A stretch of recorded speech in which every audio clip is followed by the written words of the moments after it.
Sports inspector. Tata. তো এখন আমি ছাদে জল দিতে এসেছি। আমাদের ছাদে প্রচুর গাছ রয়েছে। আমাদের এই তুলসী মঞ্চটা আমার খুব ভালো লাগে ছাদে। আর এখানে দেখো অনেক তুলসী গাছ ছিল, শুকিয়ে গেছে। জল দেওয়া কমপ্লিট হয়ে গেছে। এখন আমি কয়েকটা কামরাঙা ছিঁড়বো। কামরাঙাগুলো পেকে গেছে, গাছের নিচে ঝুলছে, মানে পুরো মাটিতে গড়াচ্ছে কামরাঙাগুলো। আর এদিকে সবেদা হয়েছিল, অনেকগুলো তোলা হয়ে গেছে। আর ওইদিকে হচ্ছে, অনেকগুলো ছোট ছোট হয়ে আছে। মানে সূর্য অস্ত যাচ্ছে, বিকেল হয়ে গেছে। আমাদের ছাদে প্রচুর ধরনের গাছ রয়েছে, ফল ফুল সবজি সবকিছুই হয় প্রায়। অনেক ধরনের ফুল গাছ রয়েছে।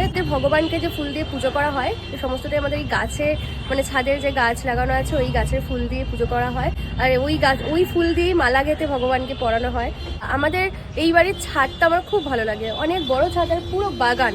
যে ছাদ বাগানটার পুরোটাই আমার শ্বশুরের হাতে তৈরি। উনি গাছ খুব ভালোবাসেন, আমারও খুব ভালো লাগে, কিন্তু আমার খুব একটা ছাদে আসা হয় না। ছাদের গাছের জল আমাদের যে কাজের পিসি আছে সেই দেয়, তো আমার খুব একটা আসা হয় না। সে যেহেতু আজকে আসেনি, আমি ভাবলাম আমি গিয়েই ছাদের জল দিই গাছে। এখানে আরও অনেকগুলো আছে কামরাঙা, নিয়ে নিই বেকার। লাউ গাছ।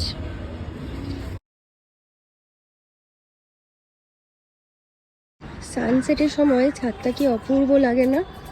ছাদের ওপরে যদি এত সুন্দর গাছ থাকে। আরও গাছ ছিল আমাদের, অনেক গাছ মরে গেছে। এদিকে সূর্যাস্ত হচ্ছে।